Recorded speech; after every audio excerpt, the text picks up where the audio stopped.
Coming up on Network Africa, Bassirou Faye is sworn in as Senegal's 5th president at a ceremony in the capital, Dakar. Egypt's President Abdel Fattah al-Sisi is also sworn in for a 3rd term in office. Plus, DR Congo's president names Judith Tuluka as first female prime minister.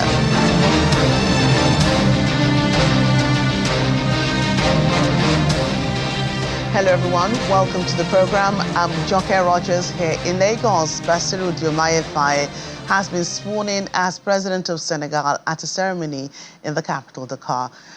He becomes the 5th president of the West African country. Earlier this month, the 44-year-old won the delayed election, securing 54% of the vote ahead of his main challenger, Amadou Ba, from the ruling coalition. Heads of states from around the continent attended the inauguration ceremony, including Nigeria's president and chair of the regional bloc ECOWAS, Bola Tinubu. Over in North Africa, Egypt's President Abdel Fattah al-Sisi has also been sworn in for a 3rd consecutive 6-year term as the country's leader. He was re-elected in December with 89.6% of the vote, beating 3 other candidates. The swearing-in ceremony was held at the new parliament buildings near the capital, Cairo. His new term of 6 years is supposed to be his last, according to the country's constitution. The 69-year-old first became president in 2014, a year after he had led the military's overthrow of his predecessor, Mohamed Morsi. He is credited with implementing several mega infrastructure projects during his tenure, but has also been criticized for a difficult economy marked by crippling debt and extreme inflation. The Egyptian pound has lost more than 50% of its value against the US dollar, creating a severe cost of living crisis. Meanwhile, the executive board of the International Monetary Fund says it has completed the 1st and 2nd reviews of Egypt's extended fund facility arrangement and approved an augmentation of the original program by about $5 billion. Macroeconomic conditions since the approval of the program have been challenging, with rising inflation, foreign exchange shortages and elevated debt levels and financing needs. The Egyptian authorities have also requested a resilience and sustainability facility arrangement from the IMF. The IMF team will start the 3rd EFF program review and RSF arrangement discussions with the authorities within the next 3 months. On Friday, March 29th, the IMF Executive Board completed the 1st and 2nd reviews of the extended fund facility for Egypt and approved an augmentation of the original program by about $5 billion to $8 billion in total. This decision allows the authorities to immediately draw the equivalent of about $820 million. The Egyptian authorities have put together a strong economic stabilization plan to correct imbalances, some elements of which plan are already under implementation. This economic stabilization plan is centered on a liberalized foreign exchange system in the context of a flexible exchange rate regime, a significant tightening of both fiscal and monetary policy to support the adjustment in the exchange rate, a reduction in public investment, broadly defined, and the implementation of reforms that would allow the private sector to become the engine of growth. Egypt has indeed requested access under this long-term facility to address climate policies. And as a reminder, in order to proceed with and qualify for access under the RSF, member countries need to have in place a strong set of policies that are intended to address the risks from climate change. We expect to start discussing these policies with the authorities at the time alongside of the 3rd review, which, as we've discussed, will happen in the next 3 months. And of course, just like any other program approval, the authorities' request will be subject to approval by the executive board. Political parties in Mali have called for a presidential election as soon as possible following the expiration of the extended transition period last month. The West African country has been ruled by a junta since August 2020 following a military coup that ousted former leader Ibrahim Boubacar Keïta In March 2022, the current junta leader, Colonel Assimi Goïta, extended the transition period by 24 months to March this year, but he is yet to provide a date for new elections. In separate statements over the weekend, more than 80 political parties and civil groups called on authorities to set up an institutional framework for the elections. They threatened to use all legal and legitimate avenues for the return of normal constitutional order in the country. The junta is yet to comment on the statements. South African Speaker of Parliament Nsoviwe Mapisa Nkakula has lost the court bid to stop her being arrested over allegations of corruption. She's accused of soliciting bribes in return for awarding contracts while serving as defense minister from 2012 to 2021. She denies any wrongdoing. Last week, her lawyers filed an indictment to prevent, her lawyers filed a document to prevent her arrest, saying it would infringe on her dignity. She also sought an order compelling the state to disclose the evidence against her. But on Tuesday, the High Court in Pretoria ruled that the matter is not urgent and it could not speculate on arrests that was yet to happen. Last month, an elite police unit raided her home in Johannesburg, acting on behalf of investigating state prosecutors. Staying in South Africa, motorists will have to dig deeper at the pumps as the price of petrol and diesel will increase for a third consecutive month. The Department of Mineral Resources and Energy issued a statement saying petrol will increase by between 65 and 67 cents a litre, while wholesale diesel is set to increase by 3 cents. Independent economist Bonke Dubusa has attributed this to the sharp rise in international Brent crude oil prices. Going to have a 65 cents or a 67 cents per litre price increase for petrol, and only 3 cents a litre increase in the price of diesel in the inland, but in the coast there'll be a decrease. So relatively, the fuel price adjustments this month in April are going to be mild, but the point you are making is it takes us back to what I was saying about administered prices, is that we keep on having these things, and the more of these fuel price increases we have, the higher the inflation are going to get. But in defense of government on this particular one is that these mild fuel price adjustments that I'm talking about have been influenced by the sharp rise in the international Brent crude oil prices, which have gone up to, I mean, on Friday it was at $87 per barrel, coming from down at $80 per barrel in the month of January. So those are the things, and the rand was a little bit weaker as well. So those are the things which are influencing our fuel price increases. We're still in South Africa. Today is the 6th anniversary of the death of South Africa's struggle icon, Winnie Madikizela Mandela. Ms. Madikizela Mandela will most likely be remembered for her decades-long fight for the rights of black South Africans during and after the apartheid era, and as a strong and fearless symbol of resistance. She was an activist, a liberation fighter, and the ex-wife of another relentless fighter, former President Nelson Mandela. She died 6 years ago today at the Nectar Mill Park Hospital in Johannesburg. Our South Africa correspondent, Innocent Semusa, has more. A young, bold, fashionable, defied and stunning Winnie Madikizela Mandela. That was her introduction to the world. As the spouse of the most well-known activist in the nation and soon-to-be political prisoner, so began the fascination with Winnie Madikizela Mandela as photographers scrambled to capture her beauty. Over time, she evolved into one of the most photographed figures in the country. Recently, I had the opportunity to sit down with her former personal assistant, Zodwa Zwani, in Soweto. Mrs. Mandela is looking for a PA. Would you be interested? And I said, oh, I'm scared of her. But I think it would be nice to be interviewed by her. Maybe she'll give me a chance to take a picture with her. I said, okay, give them my CV. And she did. And the following day, they called me for an interview. They told me my interview was the following day. I still imagine that as if it was still yesterday. Zodwa says Madikizela Mandela was not simply a timeless beauty, but also a fashion icon in her own right. To be honest with you,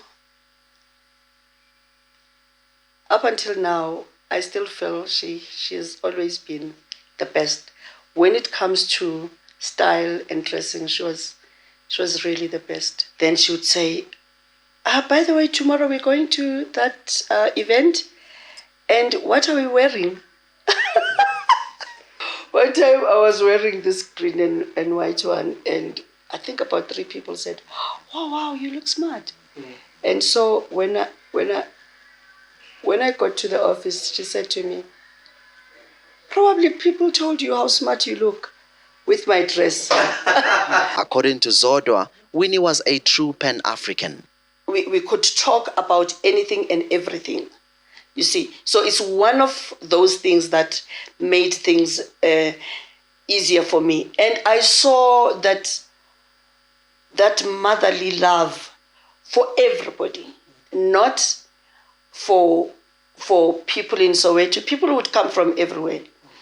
People would come from everywhere, I mean, even outside the country. My husband has been fighting for the liberation of the African people, for the working harmoniously of all the racial groups in this country. Known as a mother of the new South Africa, Winnie Nomzamo Mandela served as a member of parliament from 1994 to 2003 and from 2009 until her death.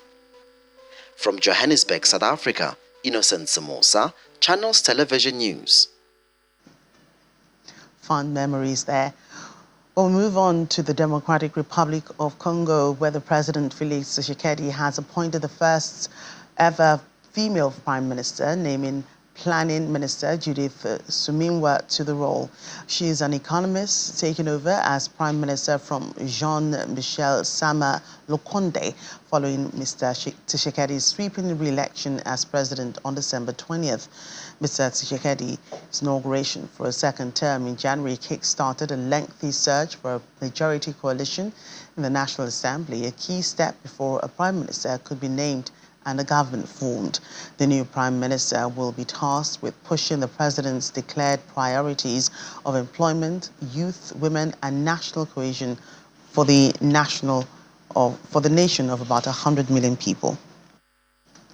In Rwanda, President Paul Kagame has been endorsed as candidate by 2 of the oldest and political parties in the East African nation. Liberal Party and the Social Democratic Party endorsed the Rwandan Patriotic Front candidate Paul Kagame in the July presidential race, joining 4 smaller political parties which are already in a coalition with the ruling RPF in endorsing him. Allied to the ruling party, leaders of the PL and PSD have historically served in different government positions. The 66-year-old president has ruled over Rwanda for decades. He won the presidency in elections in 2003, 2010 and 2017 with more than 90% of the vote. However, critics and rights groups accuse him of ruling in a climate of fear that stifles dissent and free speech. Rwanda will also hold presidential and parliamentary polls on July 15. And when we return on the program, Kisumu residents in Kenya's recycle synthetic hair waste into durable materials. More after the break. Do stay with us.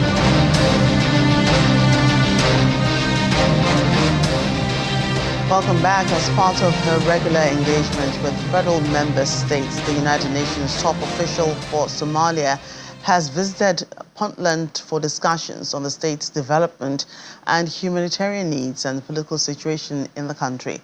The UN Special Representative was accompanied by UN resident and humanitarian coordinator for Somalia, George Conway. She made the remarks in a joint media encounter with Puntland's President Said Abdullahi Deni, along with members of his cabinet and advisors.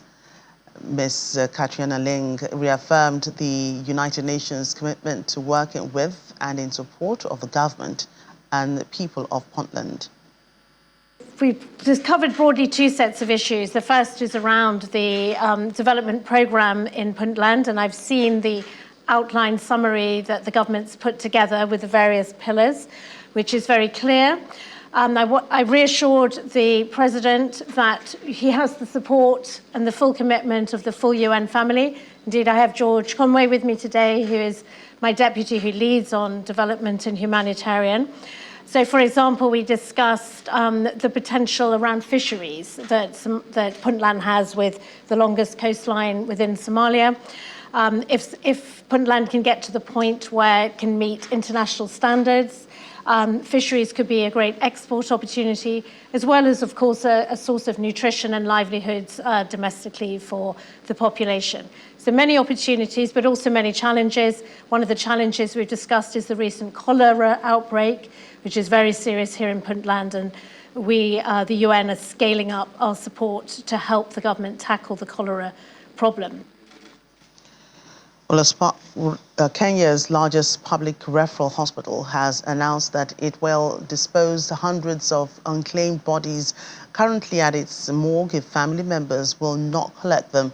The 541 bodies include 475 babies and 66 adults. The hospital published the names of the deceased, but the identities of a few of the bodies are unknown.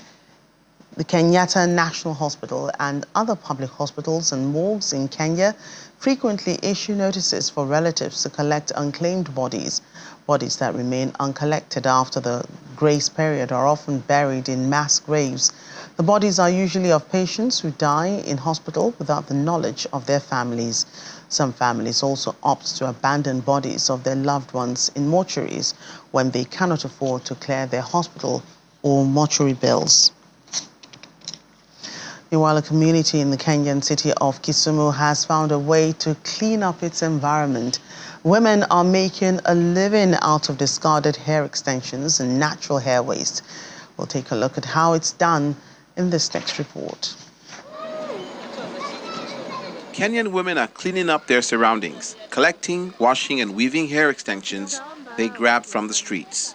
By weaving and braiding them, these women creatively produce rugs and doormats. Sarah Adiro is head of the weaving group at Elysium Product Development and Design Limited. She recalls how the initiative began. After learning about waste management, she and her team decided to collect hair from the roadside. After learning about waste management, we saw it fit to collect the hairs from the roadside. In doing this, we're also conserving the environment, and instead of the hairs ending up in the Lake Victoria and destroying the fishes, we saw it fit to collect and use them. Kisumu is among the 5 counties bordering Lake Victoria, which is Africa's largest freshwater lake. According to local media reports, due to the improper waste disposal, hair extensions eventually end up in the lake after it rains. The rugs and doormats produced help members of the group make a living. Adero says the money earned also helped pay for their school fees, food, and other commodities. A customer who purchased doormats from the group shares that she believes these hair-made products are durable, portable, and don't hold mud for a long time, making it better than the doormats she used to buy. It's very durable, they are very portable, and more so when there is rain, when you use this product, they don't hold the mud for a very long time. They are so much different from the ones which are made from the threads. The one from threads, they are like if you wash them 1 or 2 days, 1 or 2 times, they start tearing off. So this one is very good. The price of the products ranges from 390 Kenyan shillings to 2,116 depending on the size. Now we head to the farms. Ginger farmers in Kaduna State in northwestern Nigeria have been recounting their losses from the outbreak of a disease which affected their farms in 2023, leaving them with huge losses. Following the incident, the federal government, through the National Agriculture Development Fund, has launched an emergency and recovery intervention task force on the ginger blight epidemic, as the farmers have been supported with inputs worth over 1.6 billion naira. Kaduna State in the northwestern region is the largest producer of ginger in Nigeria and Africa, accounting for more than 60% of the country's total harvest. The ginger species grown in Kaduna is known in the international market for its quality and highly medicinal value. Other features that make it distinct include aroma, pungency, high oil, and allurism. According to the Minister of State for Agriculture, Mr. Aliyu Abdullahi, Nigeria's ginger production has the capacity to add $6.29 billion to the country's economy by 2030. Unfortunately, expectations from that projection may be cut short due to epidemic known as ginger blight that's ravaged many farms in the last farming season in southern Kaduna State. It's estimated that ginger farmers in the area alone lost close to 20 billion naira, in addition to losses incurred by farmers in the north-central states of Plateau and Nasarawa. With a new farming season up ahead, the National Agriculture Development Fund is putting in place necessary checks to prevent a recurrence of the ginger fungi disease. From the findings so far, it was realized it's a fungal infection that has affected this crop. Now we have settled the research to really find out which one do we treat. Is it the soil or the seed, or both? They are working on that seriously, and I'm sure the result will be out very soon. Ginger for us is not merely a crop. It is a lifeline for thousands of families, a key export product, and a symbol of the hard work of our people. We look forward to this task force supporting and revitalizing ginger farmers and stakeholders within the ginger value chain. Though painful, there's a lot to learn from the experience of the 2023 epidemic. It really affected my farm. I had 2 hectares of ginger that we farm, but to my greatest surprise, I think what I got from that farm is not up to 1 bag. And my neighbor also was affected. On reaching his farm that day, he saw a surprise. When coming back, he saw me on my farm. He was telling me he has seen wonders. I was begging him. But before I reached home, that man died that day. So it became a thing of surprise and concern. But I just depended on God for protection because I knew God will make a way for us where there is no way. And that is the way He has made for us now. Nevertheless, there's optimism of a more successful planting season with the intervention from the government. With this program, we're highly happy. We are too happy. We don't know what to say. What we only pray is that the government should continue like this at the plight of the farmers. Beyond the immediate intervention, more research is being done to address the root cause of an epidemic that threatens Nigeria's position as the largest ginger producer on the continent. We are providing, based on the state government's advice, the farmers are going to go on a crop rotation. So we are providing inputs, as was mentioned earlier, so that the farmers can grow maize and sorghum. While acknowledging the negative impact of the ginger blight, the Ministry of Agriculture reiterates that there's great urgency in ensuring that the farmers bounce back quickly to prevent Nigeria from losing its place as a top producer of ginger. That's Network Africa Today. Thank you for watching. I'm Joke Rogers.